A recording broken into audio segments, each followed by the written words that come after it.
Hi guys! Okay, so welcome to this video. I was gonna drop off a form at school, but I forgot to bring a copy of my immunization record, so I'm gonna just do that next week because today's Friday and they're closed on the weekend.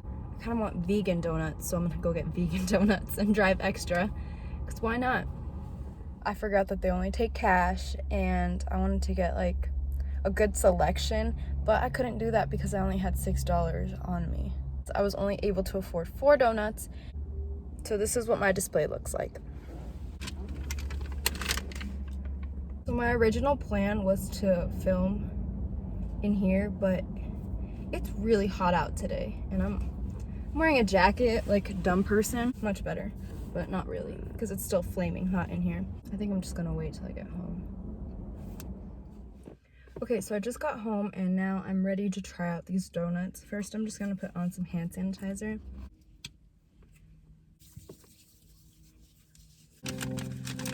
Okay, so here they are. So I'm gonna start off with this beauty right here. This is the maple bar.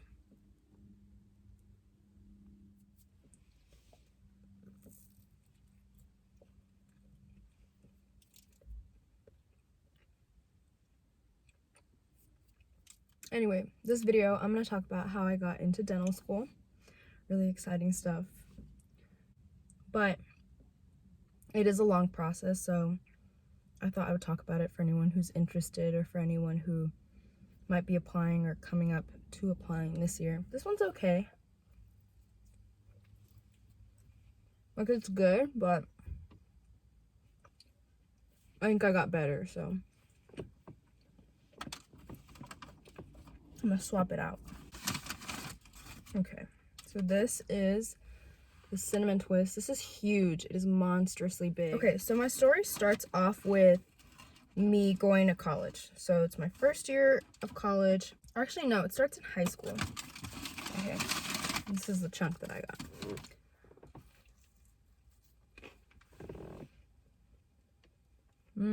Wow, that's really good.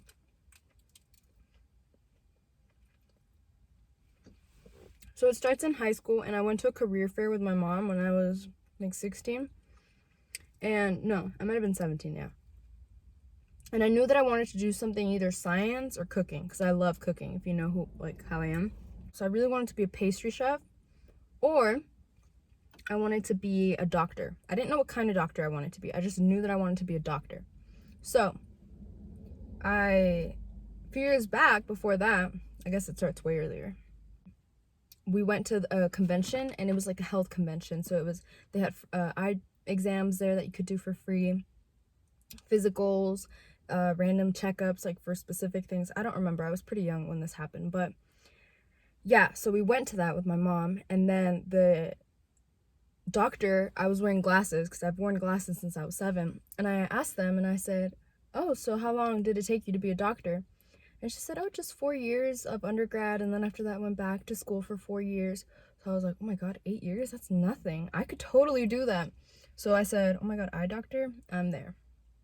So going into the career fair with my mom at 17, I said, okay, so either I'm an eye doctor or I'm a pastry chef. A lot of different schools were there for culinary, and a lot of different schools were there for medical.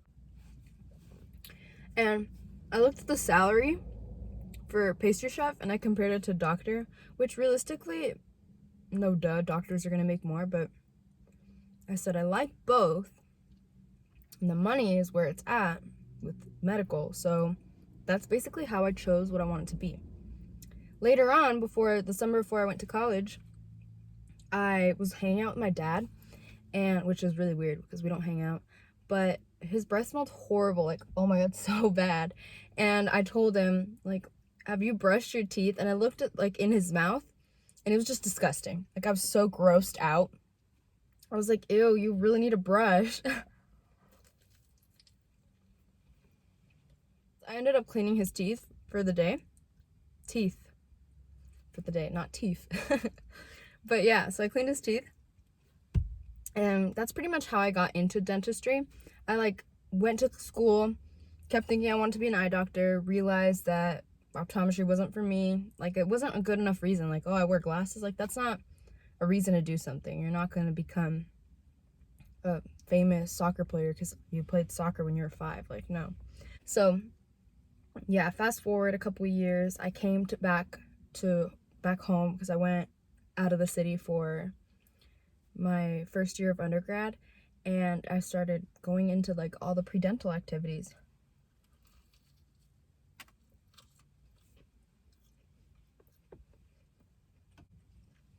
That's what this looks like, by the way. I see people on YouTube, they're just like, look at this. I don't know how to do it. Yeah, it's pretty good. It's chewy. It's alright. So I started doing the predental stuff. I joined the predental society at my school. I knew I had a shadow. I knew a lot of stuff because I was pre-med to begin with, or pre-optometry. Realistically, I was more pre-med because I joined AMSA. I joined I had a class where we talked a lot about pre-med, things that you have to do when you're an undergrad. So that's what I already kind of knew everything I had to do to be a doctor, like shadowing, volunteering, good grades, get a good test score, like all that. I knew that from the beginning, so it was kind of easy for me. Everything was kind of like laid out on paper and I just had to follow it. When I came back to the university in my city, I went to talk to the pre-professional advisor, and he was kind of like a jerk, but he kind of told me like, oh, take your DAT in January, you got to do this, you got to do that. And so I did that. Like, I literally just followed exactly what he said. He put out classes that I had to take, like immunology, histology, microbiology, but I didn't really follow it until I felt like it. Like, I knew what I had to take. I just kind of like put it in my schedule, not when he told me to take it.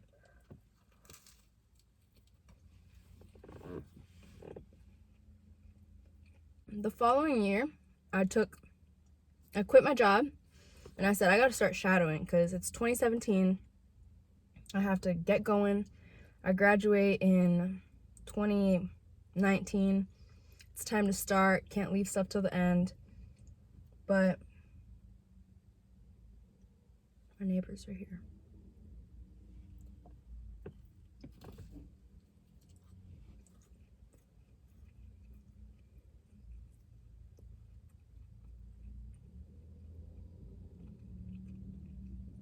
There's a bug on the windshield. I wonder if it's inside or outside. It's outside.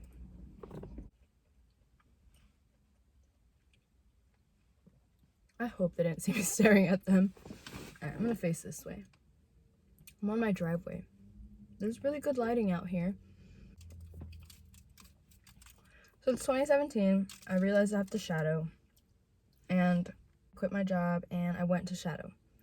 And this is a really funny story. So I go in, and all I see is backs of heads. Like, when you lay down, I was standing behind the dentist, so I couldn't see anything. They're inside now. I think they're eating canes.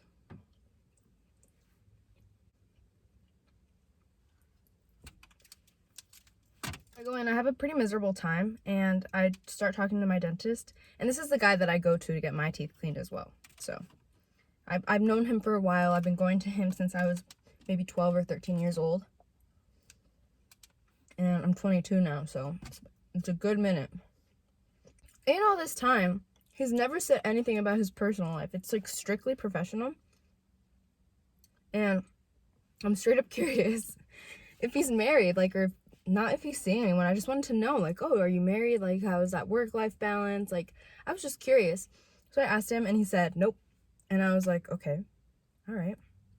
At the end of the day, when I was about to leave, he, like, reached out his hand like this, and I was like, oh, he wants a hug. Because he didn't go like this. He went like he curved it. And I was like, oh my God, okay, I'll give him a hug. So I was like, thank you for the opportunity. I mean, letting somebody shadow you is a pretty big deal in my opinion. So I gave him a hug, and as soon as I hugged him, he said, "What are you doing?" And I was like, oh my God, no. Oh my God. Tierra, trágame. And I was so embarrassed. I hadn't been that embarrassed in such a long time, and I felt so self-conscious about it. The point is, he told me, you don't have to come and shadow anymore. He just said, I'll just write you a letter, don't worry about it. And he said, your grades are way more important. Focus on that. So I did, kind of. Because the next semester, I took 17 credits of mainly science classes. I was working like 10 to 20 hours a week. No, like 8 to 16 hours. And I was like volunteering. I was doing the predental society. And it was just a lot for me to handle. I remember I was taking anatomy that semester and I would cry. Oh my God. I cried so much. Like, that class was really hard. My TA, my lab instructor, she was really tough on all of us. Like, no partial credit.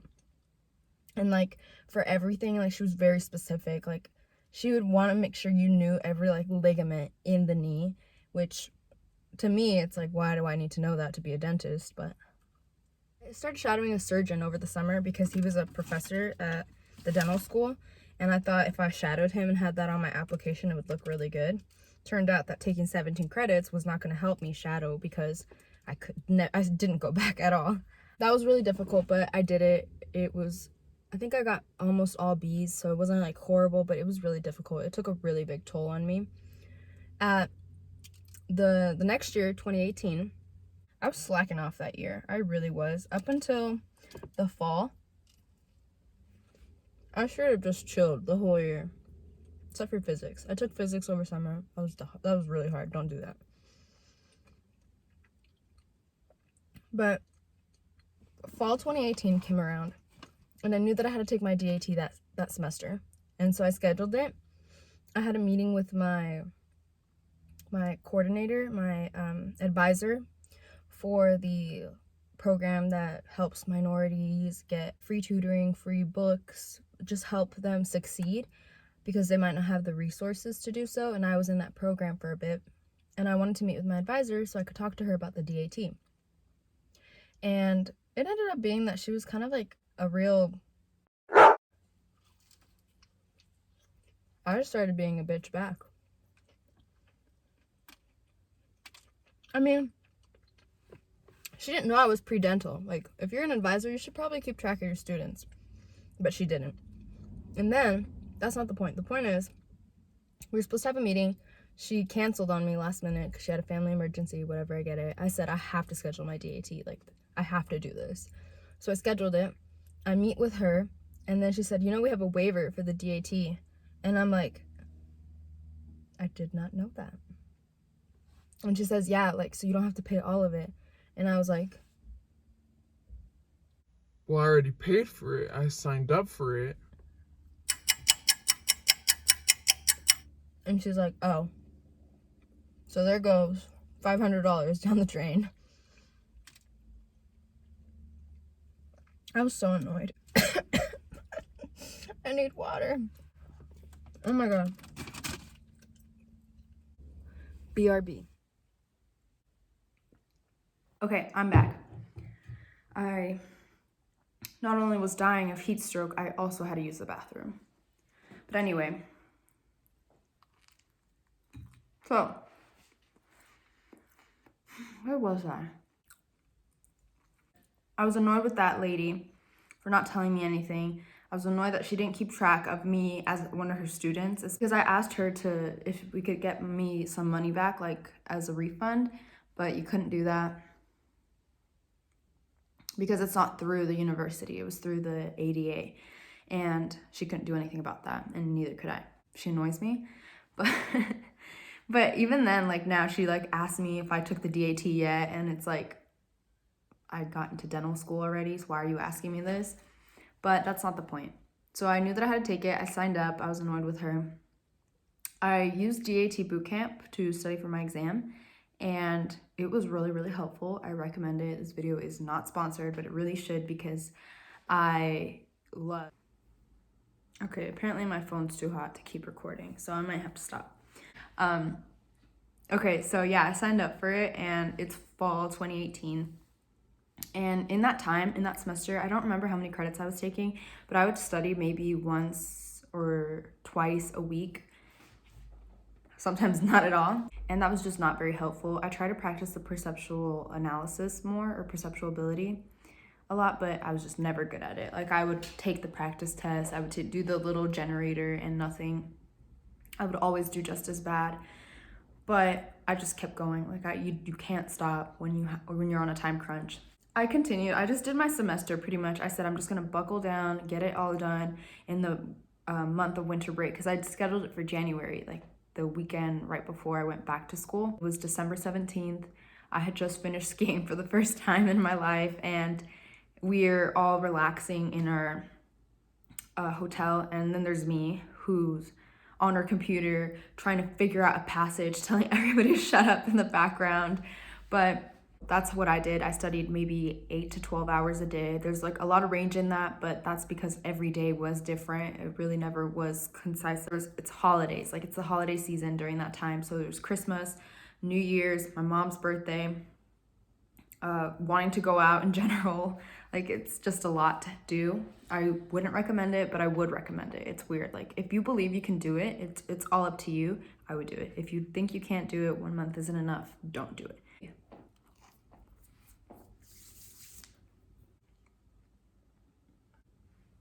So next I have jelly filled.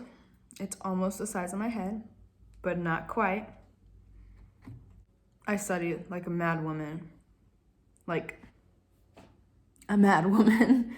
I also did intermittent fasting during my studying. I don't think it's like relevant to anything, but I just decided to do that because I knew that I wasn't going to be able to work out as much because I had to focus on studying. Oh, and throughout I sucked. Like, I straight up sucked. I got on the practice test, I got 15s, 14s, below a 13, and the average, the national average is a 17 or an 18. I'm not sure where it's at right now, but if you get above like a 23, it's at a 30. If you get above a 23, you're like in the top percentile, like the top 1%, I think. I was studying like a crazy person. I was scoring horribly.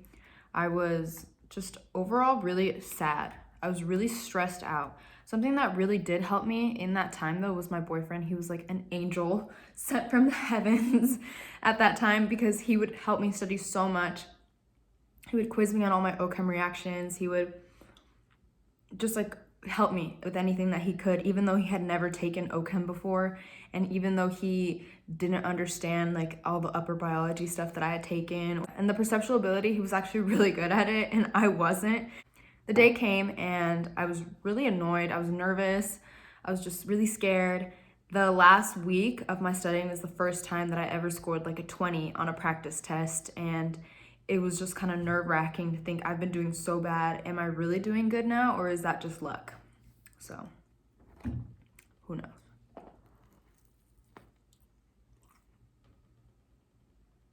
It's not filled. Not yet. I took it. I did well. I remember seeing my score with Prometric. That's the testing center that they have. And like, literally when you press finish, you see your score. So I pressed finish, and all of a sudden, pop. And I was like, oh my God. Like, my face is probably just this. But I did it, and my boyfriend picked me up after, and then we went to eat, and we got donuts, and we watched Back with the Ex, which was kind of like in at the time. So that's what we did.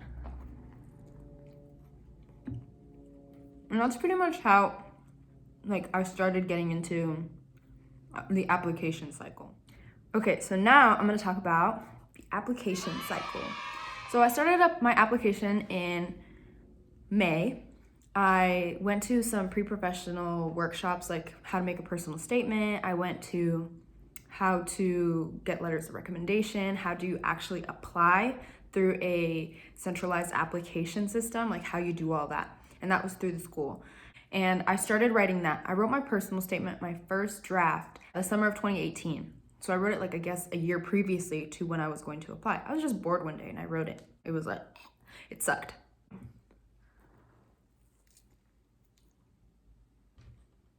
Hi. That's all I've gotten so far. And so luckily I had my boyfriend's mom. She's a pretty good editor, and I would like make her read it every time I edited it to see if she could like help me make any changes. And she did. She's the last person that it went through before I submitted it. So I take her word pretty like sincerely. You have to get letters of recommendation. So you need 4. So for the whoever one, I did a professor that I did research with. She wrote me a letter. For my other science one, I did it with my evolution professor, which I connected with him, like, and I had him write one of mine. But he was kind of like MIA for a really long time. Like I was really scared that he wasn't gonna be able to write me a letter.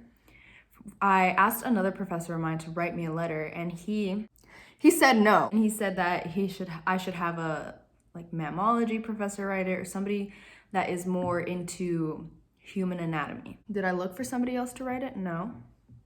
Should I have? Yes. Well, the time flew by because it was June, and that's when you can submit your application.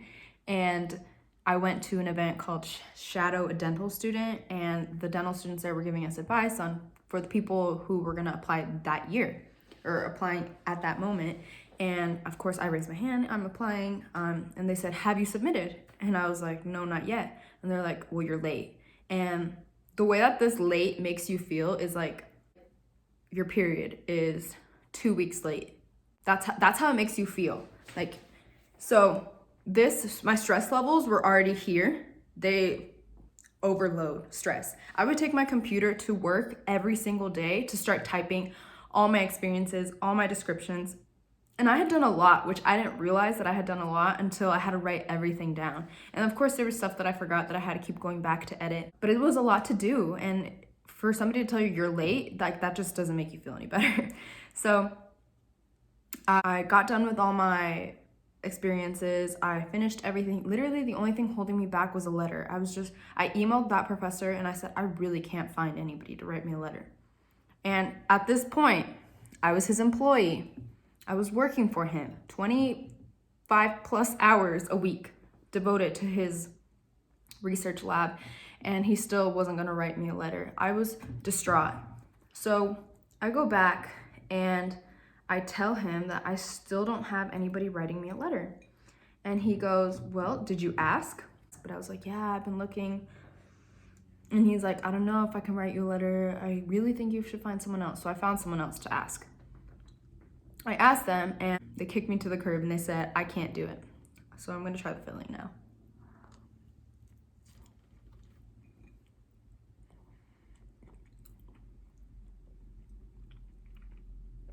They need more of this. This is so good. It tastes like fake strawberry and it's amazing. So he said, I have a lot going on right now. I can't really write you a letter. I'm sorry.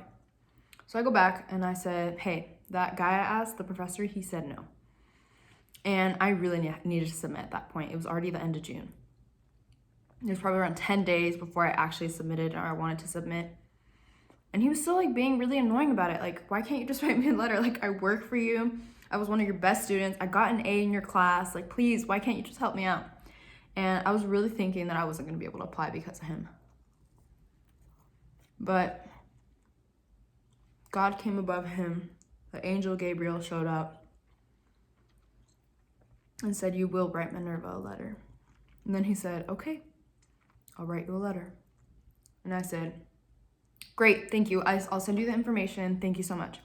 Like, I should have been more thankful to him, but I was like really irritated that I asked him so many times and he continuously had said no, which really wasn't fair to me because I was so devoted to him. Like, I really was. I finished my personal statement. The letters were in progress. 2 of them had already been submitted, but the evolution professor who had been MIA for a while, he hadn't said anything to me. I sent him the link. He hadn't answered that he got it. I tried to get into contact with him, but he just like doesn't answer to anybody apparently. So, because I even had emailed him like in February and I didn't get a response until maybe almost April. Rough. So I finished everything. I sent in my DAT scores. I sent in my transcript. I got my letters of recommendation. It's July 8th, and it's 9 o'clock in the evening, and my evolution professor has still not submitted. And I'm like, hello, please send it. I'm about to submit. Thank you. And then he's like, okay, working on it, ... And I'm just like, what are all these dots? So I submitted, and then I got secondary applications. And so some of them were kind of hard because I applied to 3 schools. One of them was really hard. One of them I copied the answers to the first school because I'm not gonna put in that much work. I mean, I probably should have, but I didn't. And then the third one was really easy. It was like, what, do you wanna go to our school? What do you have? What makes you a good fit? That kind of thing. And I tried to do it as best as I could. Probably took me 2 weeks to just get all my answers done because I really wanted to be perfect.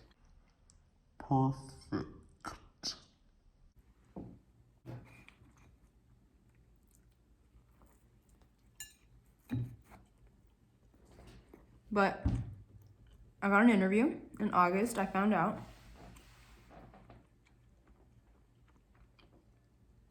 I was ecstatic. When I found out, I was like, oh my god, it's coming real. and the time flew by. The night before my interview, I went to Red Lobster, endless shrimp. I still eat fish, but we're getting there. So I practiced some interview questions with my boyfriend. He was giving me such hard questions. Like, I was really nervous that they were gonna ask me like that kind of stuff because I was not prepared for that. And in the end, it was easy. It was okay. The dental students had lunch with us. I felt comfortable, yet a little nerve-wracked. That was horrible, but the question they asked me, who is your role model? That question is so easy to me because my mom has been my role model for me ever since I was 5 years old. I would say earlier, but I didn't spend that much time with her until then because she was always like out working and I had to stay with my dad. So once she became the primary caregiver in my family, like she's had that spot ever since, and I don't think she'll ever get that taken away from her. She's amazing. And I told the dentist that was the faculty dentist that was interviewing me, I told him how I felt about that. I told him how my mom inspires me to become a healthcare professional, how she's inspired me to always keep going further, to be better in life, to be humble, and to really show other people that things are always possible. Like, nothing's impossible if you set your mind to it and if you work hard. And that mindset that I've had throughout my life is really what's gotten me into dental school. I think that was one of like the true blessings that I got at my interview, to talk about my mom. From there, it was just waiting. I felt really good about the interview, how it went. The student interview was kind of weird because we were just not clicking. Everybody else got to go home early that day except for him, so I think maybe that's why he was kind of annoyed. The interview with the student was just kind of like, any pets? Favorite color? Oh, when I was walking to meet my faculty interviewer, there was a girl with me that we were gonna trade off. And I was like, so is this your first interview? And she's like, no, I have 3 other ones. I have USC, I have Loma Linda, I have blah, blah, blah, blah. And I was like, these people are so overqualified and I'm not. But in the end, I mean, I got in and that's what really matters. I feel excited. I'm ready for this. I'm kind of full.